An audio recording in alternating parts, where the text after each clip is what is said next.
మోకాళ్ల నొప్పులు, gas, gut health వంటి సర్వ రోగాలకు నివారణి అరుణ యోగా ఆముదం. ఏదైనా చెయ్యాలి అని అంటే ఒక సంకల్పం మనసులో ఉంటుంది. ఏ సంకల్పంతో మీరు ఇవన్నీ చేసుకుంటూ వెళ్తున్నారు? హిందువుగా జన్మించినందుకు ముందుగా గర్వపడాలి. భుజం తట్టి నడిపిస్తున్నటువంటి మా ఆర్ఎస్ఎస్ నన్ను నడిపిస్తున్నారు. నా చేయి పట్టుకొని మన వెంకటేశ్వర స్వామి నడిపిస్తున్నాడు. మన సనాతన ధర్మానికి సంబంధించి కొంచెం అవేర్నెస్ కల్పిస్తున్నారు సార్ ప్రవచనకర్తల ద్వారా. డైలీ రొటీన్ ఎలా ఉంటే బాగుంటుంది అంటారు? మీరు చెప్పినట్టు జగ్గి వాసుదేవ్ గారు, గురూజీ రవిశంకర్ ప్రసాద్ గారు, మన చాగంటి కోటేశ్వరరావు గారు, గరికపాటి గారు, పరిపూర్ణ స్వామి గారు, వీళ్ళంతా బ్రహ్మర్షులు. ఎంత దౌర్భాగ్యం అంటే మన భారతదేశంలోనే 75-80 సంవత్సరాల ముందు వందే మాత్రం అంటే మన నోర్లు పగిలేటివి, తల పగలగొట్టేవారు. వందే మాత్రం అంటే 2 రోజుల నుంచి 7 రోజులు బిడ్డ లేక దూడల్ని స్లాటర్ హౌస్ పంపిస్తున్నారు. మేము పట్టుకున్నాము. ఆల్మోస్ట్ చనిపోయే ప్రమాదం వచ్చాయి. టీటీడీ చేస్తున్నటువంటి సేవా కార్యక్రమాలు 18,600 స్టూడెంట్స్ తిరుమల తిరుపతి దేవస్థానం 3,000 రూపాయలు ఏడాదికి. Hostel, studies, boarding and food అన్ని కలిపి. ఇంకోటి బాలమందిరం. తల్లిదండ్రులు లేనంటే ఈ పిల్లలకి ప్రపంచంలోనే లేదు, రాబోదు కూడా. ఇక మీదట ఏమైనా నేను ఇది చెయ్యాల్సిందే ఖచ్చితంగానే ప్రాజెక్ట్స్ ఏమైనా ఉన్నాయా కొత్తగా రాబోయే? ఈ మధ్య ఎస్వి జూనియర్ కాలేజ్కి వెళ్ళాను. కాలేజీ ముందు దాదాపుగా 200 మంది ఉన్నారు పాపం. ఏం ఇబ్బంది అంటే, సార్ నేను మహిళా పక్షపాతి, నా మీద అందరూ కోపంగా ఉన్నారు. మా టీటీడీలో తెలుగుగా బోర్డులో నిర్ణయం తీసుకుంటానని చెప్పారు. ఎక్కువ డయాలిసిస్ పేషెంట్స్ వచ్చారు నా దగ్గర.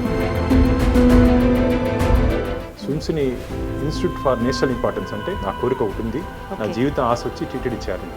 సార్, కాలినడకన వచ్చే భక్తుల విషయానికి వస్తే ఇంకా ముందు ఇంకేమైనా చేయబోతున్నారా? ఈ మధ్య చిన్న బిడ్డని పాము చిరు తీసుకొని చంపేయడం జరిగింది. ప్రయత్నం ఖచ్చితంగా చేస్తాం. విడి రోజుల్లోనే భక్తుల రద్దీ ఈ రకంగా ఉండి ఇంకా స్పెషల్ రోజుల్లో అయితే ఇంకా బీభత్సంగా ఉంటుంది సార్. ఎలాంటి జాగ్రత్తలు తీసుకుంటూ ఉంటారు విశేషంగా? అంటే చాలా మంది పాపం వైకుంఠ ఏకాదశి, గరుడు సేవ ఇలాంటి సందర్భాల్లో స్వామివారిని వచ్చి చూడాలి. స్వామివారికి ఫిక్స్డ్ డిపాజిట్స్ 20,000 కోట్లు ఉన్నాయి. 20,000 crores ఫిక్స్డ్ డిపాజిట్స్. అంటే ఏడాదికి 1,500 కోట్లు మాకు ఇంట్రెస్ట్ వస్తుంది. స్వామి కొంగు బంగారం, ఏం పట్టుకున్నా బంగారమే స్వామి దగ్గర. లవ్ మ్యారేజ్ అని విన్నాను, వాటి గురించి ఏమైనా కొన్ని విషయాలు? నేను నా శ్రీమతి కలిసి చదువుకున్నాను. పెళ్లి చేసుకున్నప్పుడు కూడా గొడవలు అన్ని, ఇంటర్ క్యాస్ట్ మ్యారేజ్ మాది. కాబట్టి బాగున్నా. నాకు 2 పిల్లలు. జీవితంలో ప్రేమించండి కానీ నిలదొక్కున్నాక పెళ్లి. నమస్కారం. ఐ డ్రీమ్ సనాతన వైభవం కార్యక్రమానికి స్వాగతం. నేను మీ విజిత.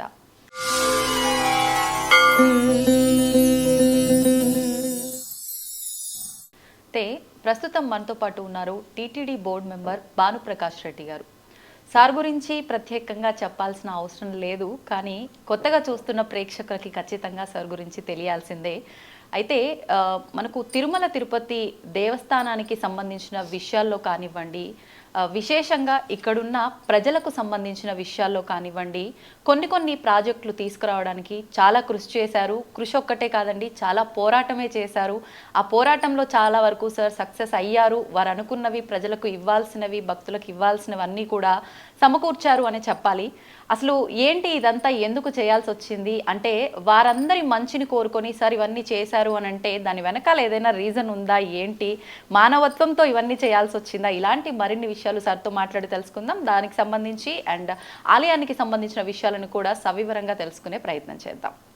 నమస్కారం సార్. నమో వెంకటేశాయ. గోవిందా నారాయణ. సార్, అంటే స్వామి సేవలో నిమగ్నమై ఉన్న వారికి ఎక్కువగా కొన్ని అద్భుతాలు, మిరాకిల్స్ చూపిస్తాడు అని అంటూ ఉంటారు. అంటే చేసే పనుల్లో అనే కాదు, రియల్ లైఫ్లో కూడా కొన్ని మిరాకిల్స్ చూపిస్తాడంటారు. అలాంటివి మీ లైఫ్లో ఏమైనా జరిగాయా? నేను నా లైఫ్లో నేను చెప్పాను, గోవులకి సేవ చేసిన నుంచి గోవిందుడు దగ్గర జరుగుతుంటే అన్యాయాల వరకు మాట్లాడుతున్నాను. కాబట్టి నాకు 2వసారి స్వామివారి ధర్మకర్తల మండలి సభ్యుడిగానికి సేవ చేసే అవకాశం ఇచ్చాడు. మామూలుగా మా పార్టీలో ఒకసారి ఇచ్చేదే కష్టం. 2వసారి స్వామివారి సేవకు మళ్ళా స్వామివారి నన్ను తీసుకొని పార్టీ నన్ను పంపించిందంటే ఖచ్చితంగా స్వామివారికి పట్ల అంకిత భావంతో, త్రికరణ శుద్ధితో ఖచ్చితంగా పనిచేసే స్వామివారు. ఎందుకంటే నాకన్నా మేధావులు ఉన్నారు, నాకన్నా బాగా కష్టపడేవాళ్ళు ఉన్నారు, నాకన్నా ధార్మికవేత్తలు ఉన్నారు. కానీ భగవంతుడు నాకు 2వసారి అవకాశం ఇచ్చాడంటే ఏదో ఇంకా పని, నేను చేయాల్సిన పని ఉందని నేను భావిస్తున్నా. కాబట్టి ఆ ఏమేమి పని పెండింగ్ ఉందో ఖచ్చితంగా పూర్తి చేసి స్వామివారి సేవలు పూర్తి చేసి ఈ ఏడాది కాలంలో ఇంకో శ్రీవారి వైద్య సేవ అని ఇంకొక ఇంతకుముందు మీరు చెప్పిన తర్వాత ఈ ఏజెన్సీ ప్రాంతాల్లో వైద్యానికి నోచుకోలేకుండా ఏజెన్సీ ప్రాంతాల్లో గిరిజన బిడ్డలు ఇబ్బంది పడుతున్నారు. నేను మన శ్రీశైలం పోయినప్పుడు నేను ఐడెంటిఫై చేశాను. ఆ ఏజెన్సీ ప్రాంతాల్లో కూడా శ్రీవారి వైద్య సేవ ద్వారా నెలకు ఒకసారి స్వామివారి కళ్యాణం నిర్వహించి సాయంత్రం పూట ఉదయం నుంచి సాయంత్రం వరకు వారికి ఈ మెడికల్ టెస్టులు చేసి దాంట్లో ఏమైనా వాళ్ళకి ఇబ్బందులు ఉంటే ఎంత పెద్ద ఆపరేషన్ అయినా సరే ఆంధ్రప్రదేశ్లో ఉన్నటువంటి ఈ మల్టీ హాస్పిటల్ పెద్ద హాస్పిటల్ మల్టీ స్పెషాలిటీ హాస్పిటల్స్ అందరినీ టీటీడీ అంబరెన్లా కిందకి తీసుకొని వచ్చి వారి ద్వారా శ్రీవారి వైద్య సేవలు వాళ్ళని ఇంక్లూడ్ చేసి ఇప్పుడు మనం ఈరోజు టెస్ట్ చేసాము ఒక 500 మందికి.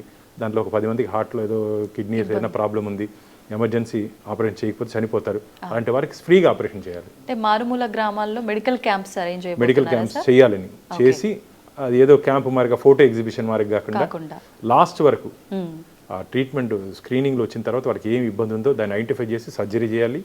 సర్జరీ అయిన తర్వాత కొందరికి మాత్రలతో తగ్గే ప్రాబ్లమ్స్ ఉంటాయి. దాన్ని పూర్తి కోర్సు ఏదో వచ్చి 1 రోజు 2 కోర్సులు 2 రోజులు ఫోటోల కోసం కాకుండా పూర్తి స్థాయిలో వారికి ఉన్నటువంటి ఏముందో ఆరోగ్య ఇబ్బంది ఉందో అది మొత్తం బాగుపడేంత వరకు వారికి ట్రీట్మెంట్ ఇవ్వాలని చెప్పి ఈ పాయింట్ కూడా మర్చిపోయాను నేను. ఈ శ్రీవారి వైద్య సేవ కూడా తీసుకురావాలని నేను మాకు టైం సరిపోవట్లేదు ఏడాది పూర్తిగా ఇప్పటికే, ఎందుకంటే ఏడాది పూర్తి అయిపోయింది, ఇంకా ఏడాది ఉంది మాకు. ఈ ఏడాదిలో ఇవన్నీ ప్రయారిటీస్లో పెట్టుకొని చేయాలని ఆలోచిస్తున్నా. ఖచ్చితంగా చేసే విధంగా వెంకటేశ్వర నాకు బలం ఇస్తాడని చెప్పి ఆశ ఉంది. నిజంగా ఎంత గొప్ప మనసో అనిపిస్తోంది సార్ మీతో మాట్లాడుతుంటే. అంటే ప్రతి ఒక్కరూ పదవి కాలం తగ్గిపోతుంది అని అంటే సంపాదించి పక్కకేసే సమయం పోతుందేమో అనుకుంటూ ఉంటారు సాధారణంగా. మీరేమో నేను చేయాల్సిన సేవలు ఎక్కడ మిగిలిపోతాయో అని ఆలోచిస్తున్నారు. నిజంగా ఒక మంచి హ్యూమన్ బీయింగ్ ఎలా ఉండాలో మీరు అలా కనిపిస్తున్నారు సార్ నిజంగా. అందుకే స్వామి మిమ్మల్ని ఎంచుకొని ఉంటాడు ఆయన సేవలకన్నిటికి కూడా. సార్ ఈ విషయాలన్నీ కాసేపు పక్కన పెడితే మీ కుటుంబం గురించి, వ్యక్తిగత విషయాల గురించి, అంటే మీది లవ్ మ్యారేజ్ అని విన్నాను, వాటి గురించి ఏమైనా కొన్ని విషయాలు. నేను నా శ్రీమతి కలిసి చదువుకున్నాం చిన్నప్పటి నుంచి. ఎయిత్ నుంచి మేము కేజెక్స్లో కలిసి చదువుకున్నాం. ఆ 8th క్లాస్లో చిన్న డ్రామా వేసాం, స్నో వైట్ అండ్ 7 డ్రాప్స్ అని. దాంట్లో నేను ప్రిన్సు, రేఖ నా వైఫ్ పేరు ప్రిన్సెస్. సరే, ఆ డ్రామాలో ప్రిన్సెస్. నిజ జీవితంలో కూడా అట్లాగంటే రాజురాని కాదు. ఆ రోజు అట్లా 8th క్లాస్లో ఏం జరిగిందో భగవంతుడు కూడా నాకు ఇచ్చాడు. నేను ఇష్టపడ్డాను రేఖని. అనేక ఒడిదుడుకులు, పెళ్లి చెప్పినప్పుడు కూడా గొడవలు, ఇంటర్ క్యాస్ట్ మ్యారేజ్ మాది. అప్పుడు వారి తల్లి ఇంట్లో కూడా ఒప్పుకోలేదు. ఎట్లా ఒకటే నిలదొక్కున్నాను. నేను మీ ద్వారా ఒకటే చెప్తున్నా, జీవితంలో ప్రేమించండి కానీ నిలదొక్కున్నాక పెళ్లి చేసుకోండి. ఏదో సినిమాలు చూసి తొందరగా చేసుకుంటే నిలదొక్కునే చాలా కష్టం. మీరు కానీ గమనించినట్లయితే సినిమాలు 3 గంటలే ఉంటుంది, జీవితం 100 ఏళ్ళు ఉంటుంది. కాబట్టి జాగ్రత్తగా ఇష్టపడండి, కానీ ఇష్టపడిన తర్వాత కష్టపడి లైఫ్లో సెటిల్ అయ్యి చేసుకొని వాళ్ళ జీవితాంతా మనం పక్కన పెట్టుకొని పోవాలి. ఏదో చిన్న ఇబ్బందులు వచ్చాయని చెప్పి మన చేయి నమ్మి వచ్చిన వదిలే ప్రసక్తి పెట్టుకోకూడదు. కాబట్టి ఖచ్చితంగా నా స్కూల్ మేటే నా లైఫ్ మేట్ అయింది. కాబట్టి బాగున్నా. నాకు 2 పిల్లలు. నా వైఫ్ డాక్టరు, 2 పిల్లలు. బాబు బిజినెస్లో ఉన్నాడు, పృథ్వీ. పాప వైష్ణవి డాక్టర్, మొన్ననే పూర్తి చేసింది.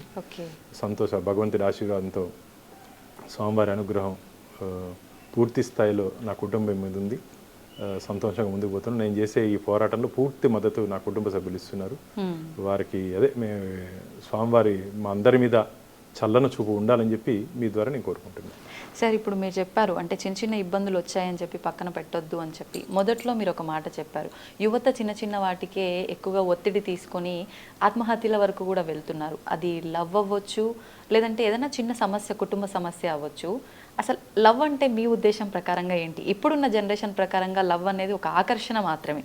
అసలు ఆ నిజమైన లవ్ అంటే ఏంటి సార్? లవ్ అంటే అట్రాక్షన్ కాదు, కమిట్మెంట్. ఏ రకమైన కమిట్మెంట్ అంటే జీవితాంతం మనం ఇష్టపడిన వ్యక్తితో వారికి ఇబ్బందులు లేకుండా మనకి ఎన్ని కష్టాలున్నా వారికి ప్రయారిటీ ఇవ్వాలి. నువ్వు చిన్న అంటే ఇదేదో అయిపోయింది ఒకరోజు లవ్ చేసుకొని అదేంటంటారు వ్యాలంటైన్స్ డే అని చేసుకుంటారు సంవత్సరానికి ఒకసారి. ఒకరోజు ఉండేది కాదు, జీవితాంతం ప్రేమ అనేది ఉండాలి. మనల్ని నమ్మి వచ్చిన వాళ్ళని జీవితాంతం బాగా చూసుకోవాలి. ఖచ్చితంగా భగవంతుడి మధ్యనే మనస్పర్ధలు వచ్చాయి. మనమే మనుషులం, దేవుళ్ళ మధ్యనే మనస్పర్ధలు వచ్చి చిన్న ఉన్నాయి, మన మధ్య కూడా వస్తాయి. అడ్జస్ట్మెంట్ అనేది ఉండాలి. జీవితంలో అడ్జస్ట్మెంట్ అనేది ఉండాలి. నేనే ఎందుకు అడ్జస్ట్ అవ్వాలి అని చెప్పి భావన రాకూడదు. అందరం కలిసి, కుటుంబం అంటే అందరం కలిసి ప్రయాణం చేయాల్సి ఉంటుంది. జీవితం భగవంతుడు ఇచ్చిన షార్ట్ లైఫ్ ఇది. రేపు ఉంటామో ఎల్లుండి ఎలా ఉంటుందో తెలియదు మనకు. అలాంటి సందర్భంలో భగవంతుడు ఇచ్చిన ఈ అందమైన జీవితాన్ని ఆనందంగా గడుపుదాం. జీవితంలో ఖచ్చితంగా సమస్యలు వస్తాయి. సమస్యల్ని అధిగమిస్తే ఖచ్చితంగా రేపు అనేది నా రోజు. నేను పాజిటివ్గా ఉంటానంటే రేపు నా రోజు. ఈరోజు నాకు ఎన్ని కష్టాలు వచ్చినా సరే రేపు సూర్యుడు ఉదయించే టైంకి నాకు అనుకూలంగా టైం వస్తుందని చెప్పి నేను భావిస్తాను. ఈరోజు ఎన్ని ప్రాబ్లమ్స్ అన్నీ రాని నాకు రేపటి రోజు ఎదురు చూస్తా. రేపు మంచి జరుగుతుంది, రేపు నా కోసం సూర్యుడు వస్తాడని ఒక స్ట్రాంగ్ ఒపీనియన్తో ముందుకు పోతాం. సూర్యుడు ఎంత ప్రకాశంగా ఉదయిస్తున్నాడో మనలో హోప్ కూడా అంతే. ఒక పాజిటివ్ మైండ్తో ఉండాలి. రే నాకెందుకు జరిగింది, నాకెందుకు ఇట్లా జరగాలి. చాలా మంది నాకెందుకు జరిగింది, నీకు కాదయ్యా. కొన్ని కోట్ల మందికి సేమ్ ప్రాబ్లం ఉంది, బయటపడరు అంతే. ఇప్పుడు అందరికీ, నాకు కూడా డే టు డే ఏదో ఒక ప్రాబ్లమ్స్ ఉంటుంది. నవ్వుతూ బ్రతకాలి. ఏదో సినిమాలో చూసాను, చిరునవ్వులతో బ్రతకాలి, చిరంజీవిగా బ్రతకాలి, ఆనందిస్తూ అందరి కోసం బ్రతకాలి. కాబట్టి ఆ కాన్సెప్ట్తో బ్రతుకుదాం. దేవుడు ఇచ్చిన జీవితం ఇది. బాగా మనం ఆనందంగా ఉంటూ మన చుట్టూరు వాళ్ళని ఆనందపరుస్తూ ఖచ్చితంగా ఒక మంచి లైఫ్ని లీడ్ చేద్దాం. చిన్న చిన్న విషయాలకి భగవంతుడు ఇచ్చిన అందమైన జీవితాన్ని దయచేసి పోగొట్టుకోవద్దండి.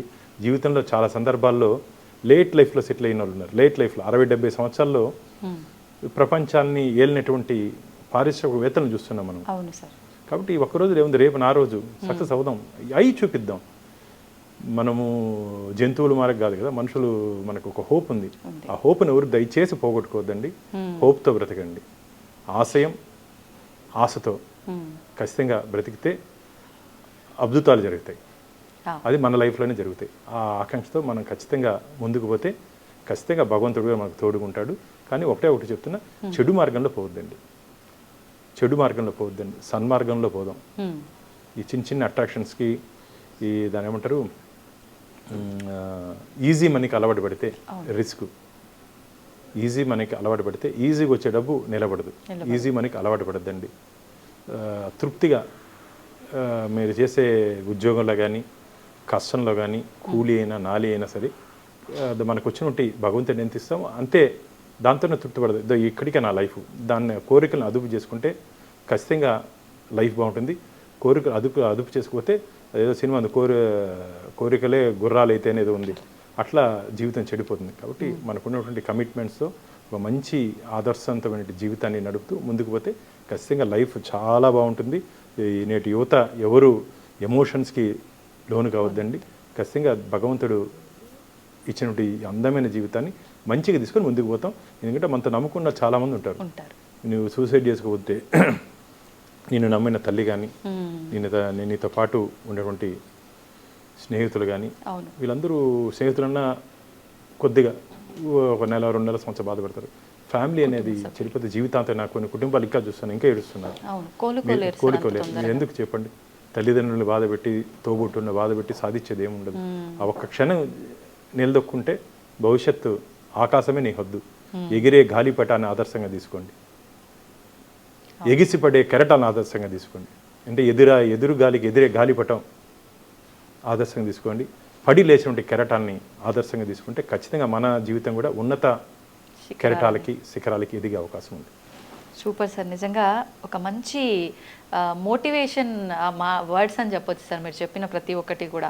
ఇలాంటి మాటలు ప్రస్తుత జనరేషన్లో ఉన్న వాళ్ళు, అలా ఇబ్బందులకు లోనవుతున్న వాళ్ళకి ఈ వీడియో కనుక మీ మాటల రూపంలో వెళ్ళగలిగితే ఒక ఆనిముత్యమే సార్ ప్రతి ఒక్క మాట కూడా. మంచి message sir. Thank you sir. Thank you very much. నమస్తే. And for more videos, please subscribe to iDream. Please subscribe to iDream. Please subscribe iDream. And please subscribe to iDream. For more videos, subscribe to iDream. please like, share and subscribe to the channel. Congratulations, iDream. Subscribe to iDream. Subscribe to iDream. So subscribe to iDream Media. iDream ki iDream team andarki huge congratulations. Please subscribe iDream Media. Please subscribe to iDream. Subscribe iDream. Please subscribe to iDream. iDream అంటే నా కళల channel subscribe చేసుకున్న నోరు తిరుగుతలేదు, మీరైతే గంట గుర్తు కొట్టండి. For more such videos, please subscribe to iDream. Subscribe to iDream. Please subscribe to iDream. Please subscribe iDream Media. Please do subscribe to iDream. Please subscribe to iDream Media. For best entertainment and information, please subscribe iDream. And don't forget to subscribe to iDream.